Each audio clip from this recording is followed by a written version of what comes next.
Test 1 2. A test 1 2. What is going on? Where's my fucking logo? Dear Lord. I don't like the people that mess with my settings. Oh shit. Probably should start the show. Turn it down to a starry night. Intergalactic light so bright. Dakota show so out of sight. Blast off now, take flight.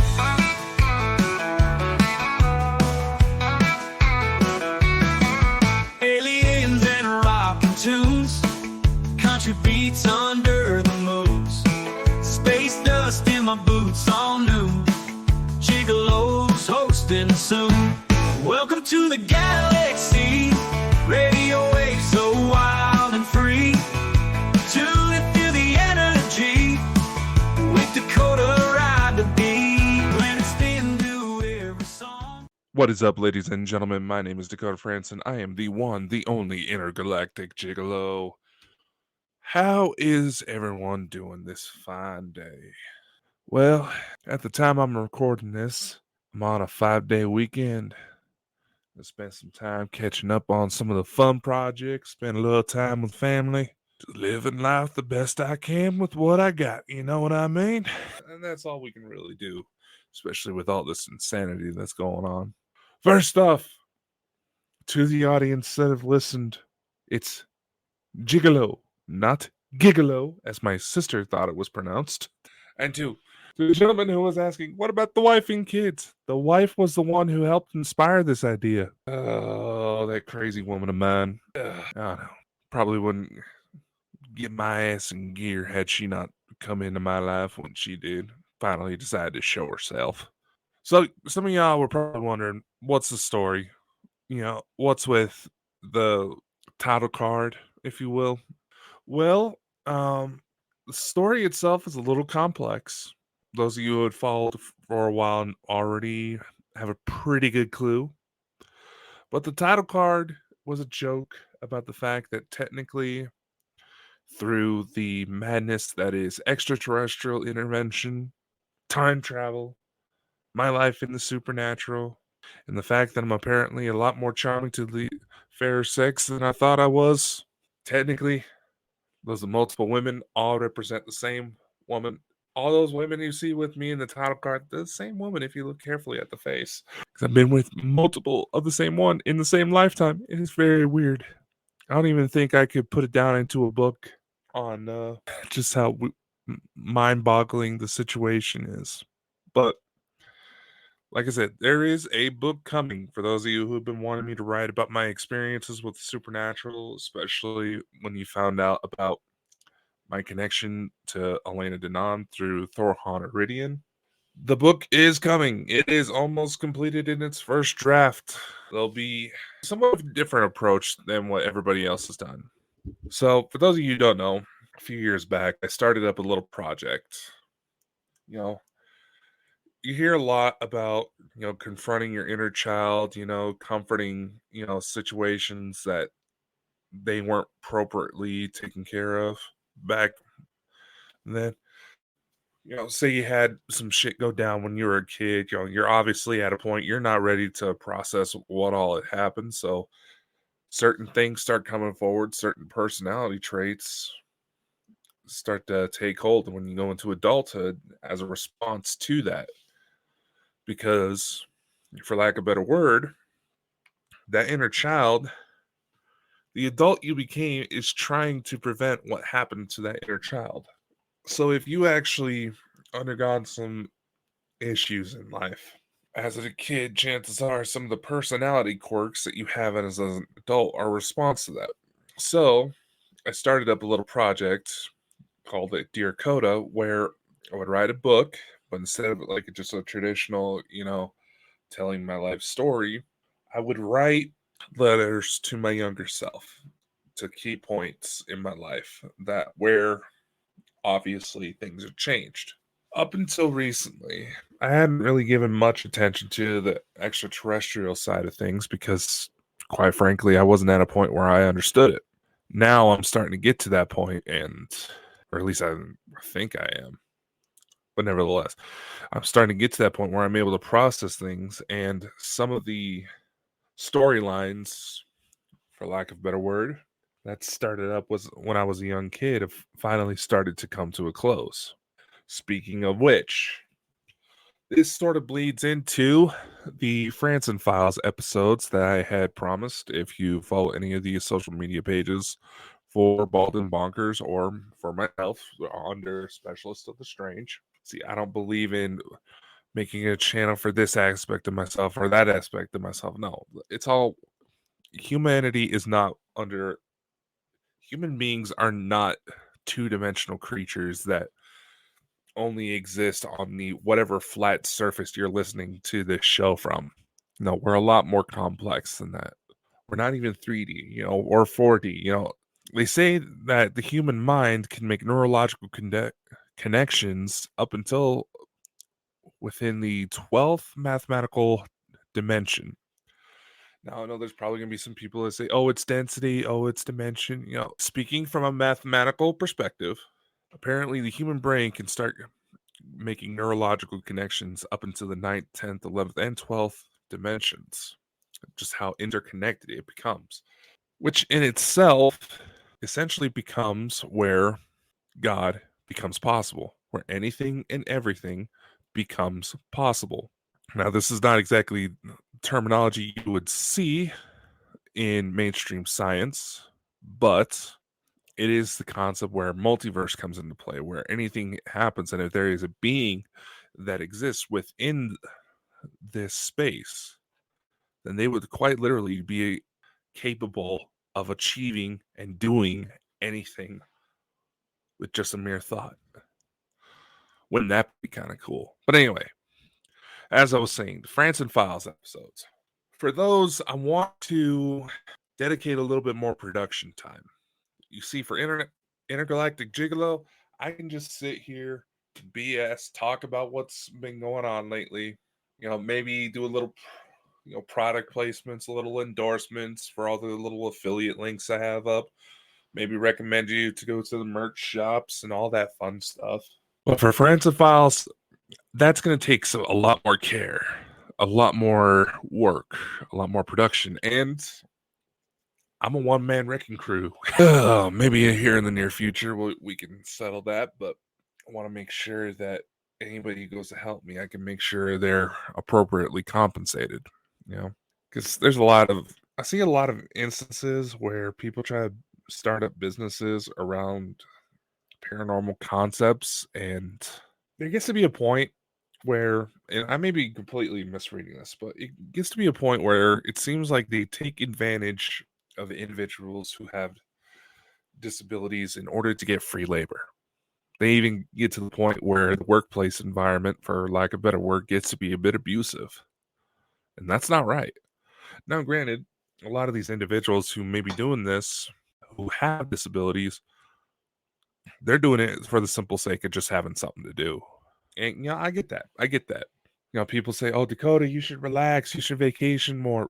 Well, yeah, I probably should. But trust me, every time I've gone on a major trip or even just a little jaunt down the road, something always freaking draws me into action.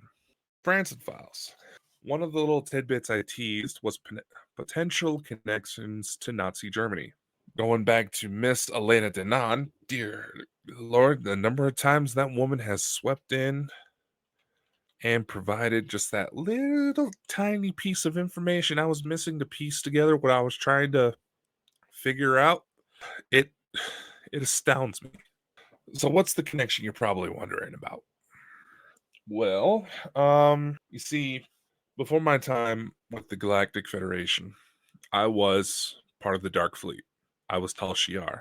I was a soldier with them, and if you followed my videos for a while, you know that there was a point where I basically broke free, took out a high-ranking Seeker who was about to literally devour small children, and had to make a run for it. That's the very overdone, oversimplified version of it. But here's one thing that got to me in that regard. And this is a little bit of a tangent, but just follow with me here. I know I can be a little bit scatterbrained.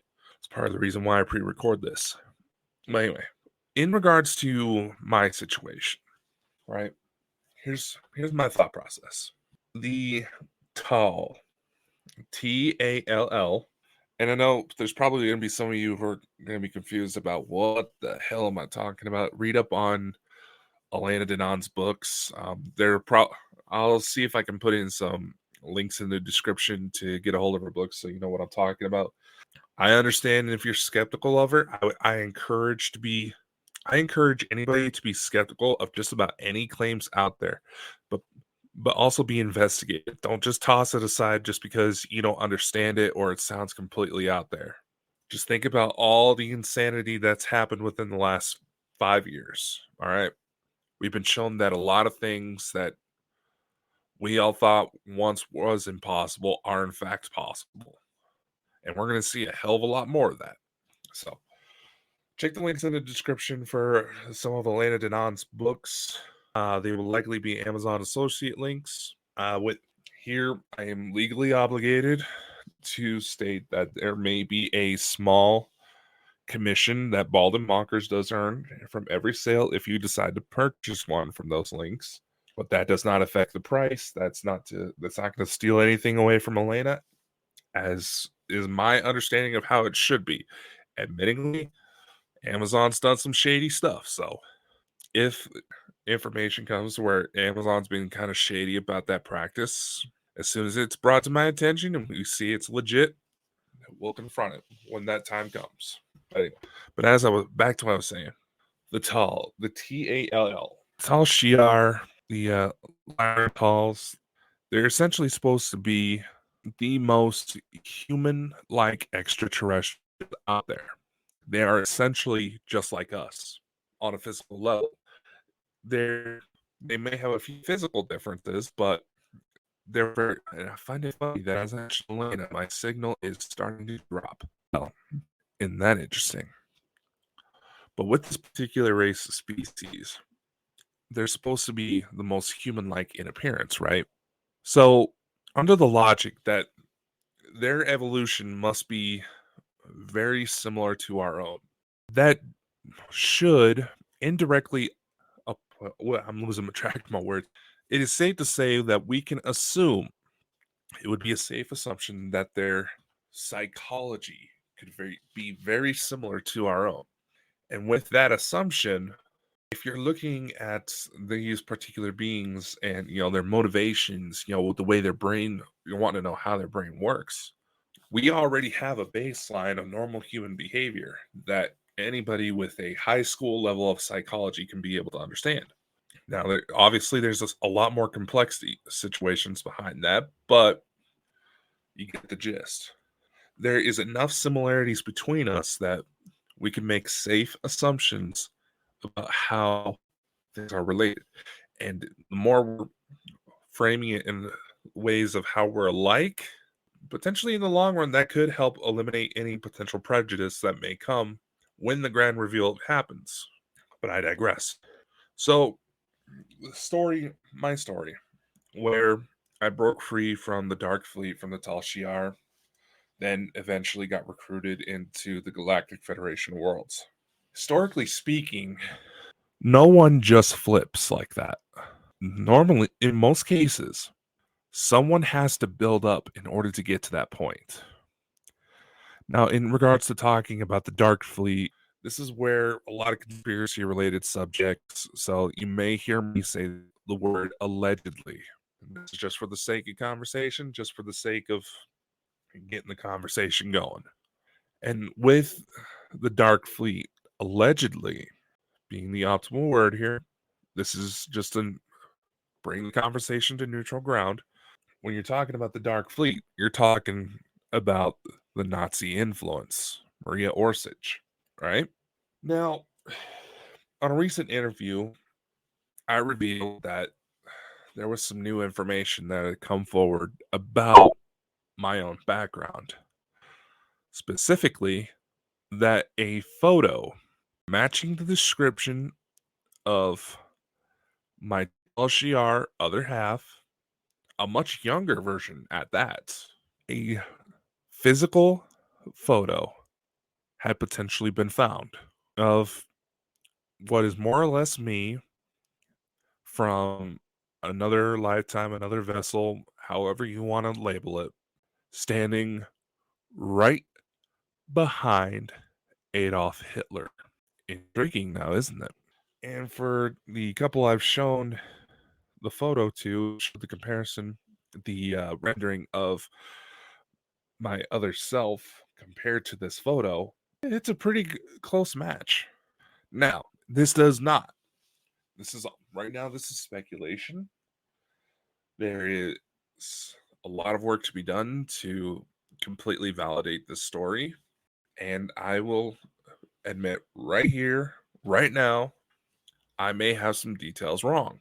The timing of that photo, it's usually dated around 1930, about 1933, rather, which times a lot of testimony of when the Nazis really started getting into exotic technologies, potentially retrieved from secret societies.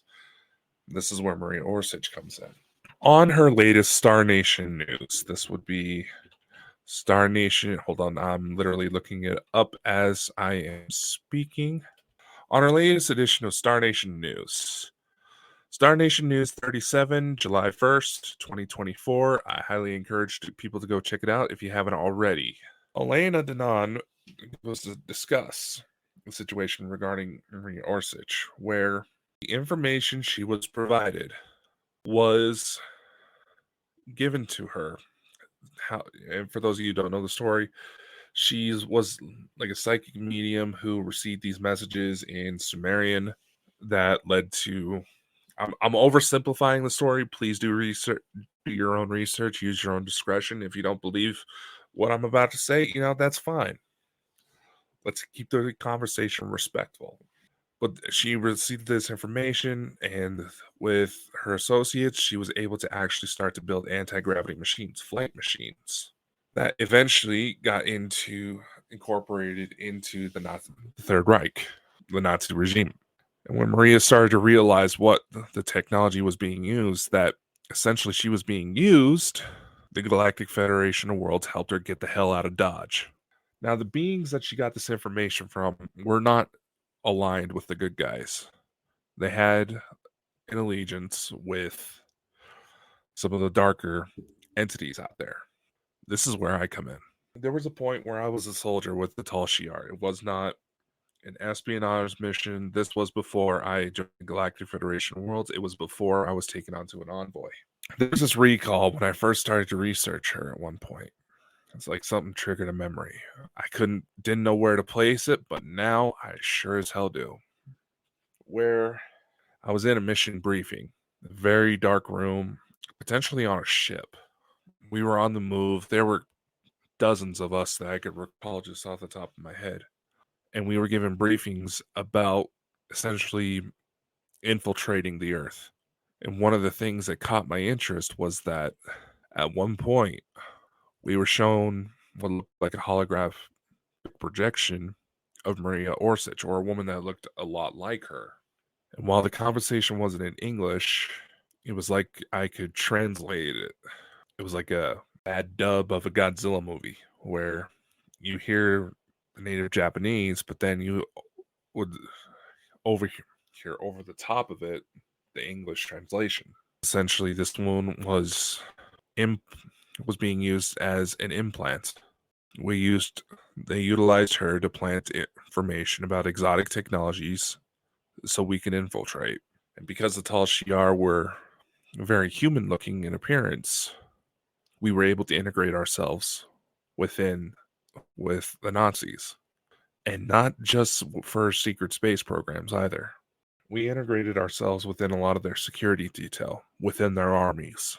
Someone had to keep an eye on what the dumb little monkeys were doing. And in that position, I committed some very horrific crimes. Now, there's a statement that's popularly associated when it comes to the Nazis. We were just doing a job, a way of disassociating ourselves to eliminate the responsibility for what we had done, the fact that none of us stood up. We were just doing a job. Something about my time within that assignment started to get to me. Potentially the fact that I was hurting kids. But at the time, I was able to brush it off as just doing a job. These were inferior beings. We were going to be their masters. They were our little toys to break. I'll go a little bit more in depth in a France and Files episode. Like I said, I want to make sure that when I go to present those, I give it a lot more detail, give it a lot more production value, especially with everything that's unfolded.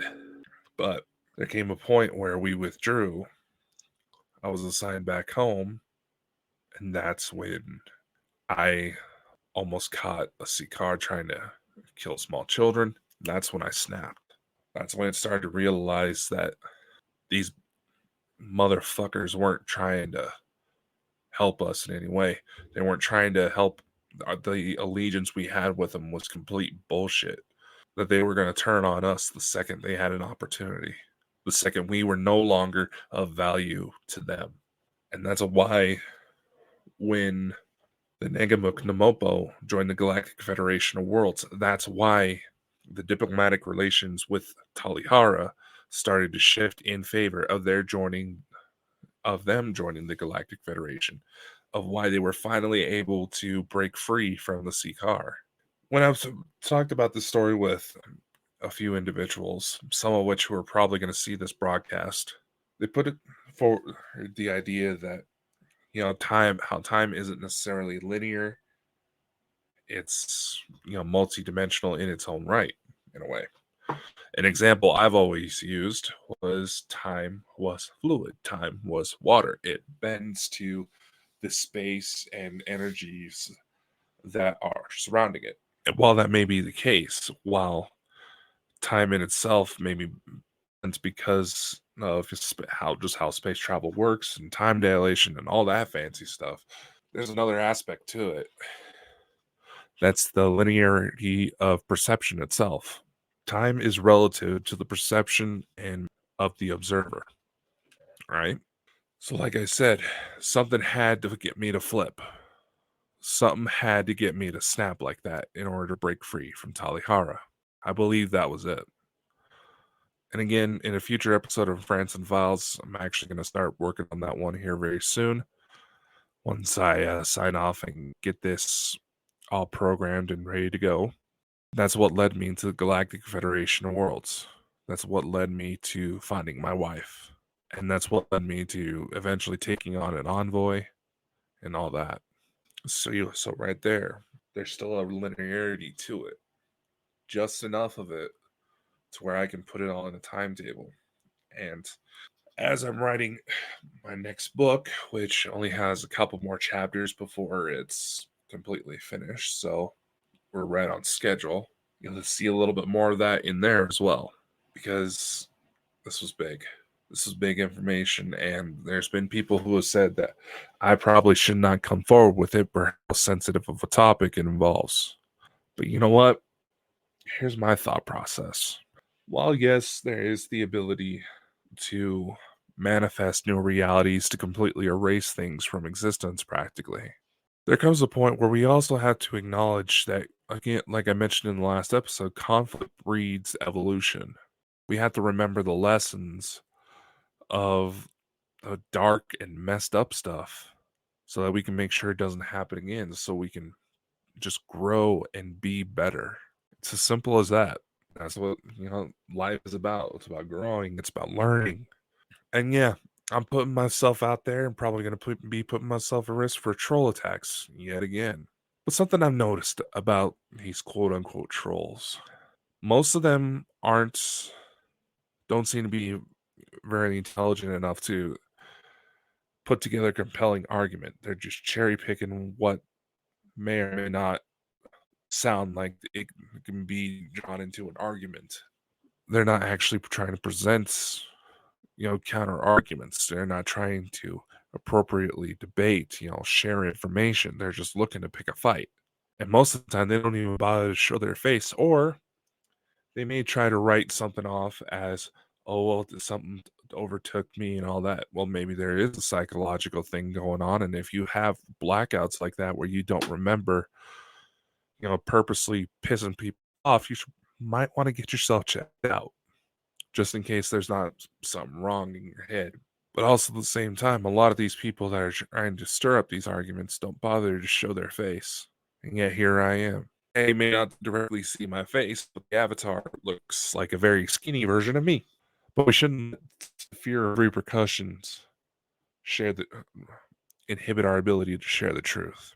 Because the fear of sharing the truth is what the dark forces count on.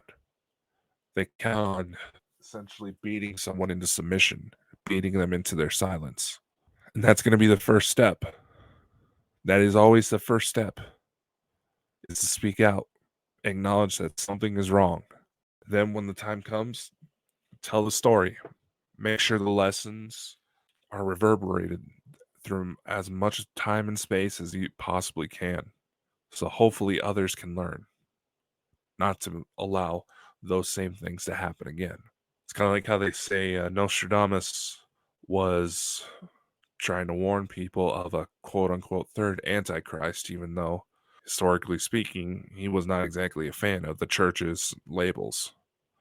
That his prophecies, his warnings, and a lot of the work of Dolores Cannon, just as an example, were attempts to try to isolate who he was and take him out before he can cause too much problems. Now that I'm thinking about it, with the HD, there's so much attention on the earth is because some sort of great evil supposedly came from this planet around this time, and in order to prevent the atrocities that it commits on the planet and throughout the galaxy, even in time, that's why all these extraterrestrials came here from roughly 300 years in our relative future.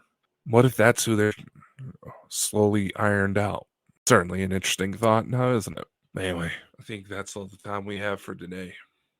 Like I said, ladies and gentlemen, be sure to stay tuned to Bald and Bonkers. We're going to have brand new Franson Files episodes with, I figured a nice little episode exploring, the choices of starseeds might be good. A Sasquatch encounter, connections with Nazi Germany, rumors of lost treasure.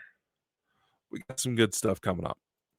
I do believe Chris is going to have more of his tarot cards, though I'm told that he is planning on slowing down a bit just to prevent burnout. So if that's something that piques your interest, go check him out. Be sure to like, follow, subscribe, whatever the case may be on whatever platform you're listening to this from, because there's always going to be more information, and we're going to slowly start bringing in some interviews to help boost some other projects. And remember, Bald and Bonkers is putting together an anthology for people who tell their real life encounters with the supernatural. There will be a link to that as well in the description of this episode. And if you're watching on one of the video platforms, there's the website right there. Do check it out. And if you like to have a one-on-one interview with yours truly, we can make that happen. Much love. Take care. And I'll see you next time. To be when it's spin to every song, jamming all night long. Neon lights where we belong, dance to cosmic from the hills of Tennessee to the Milky Way and beyond. Turning lives and spirits free, Dakota's rocking on. Well, from the hills of Tennessee to the Milky Way and beyond. Turning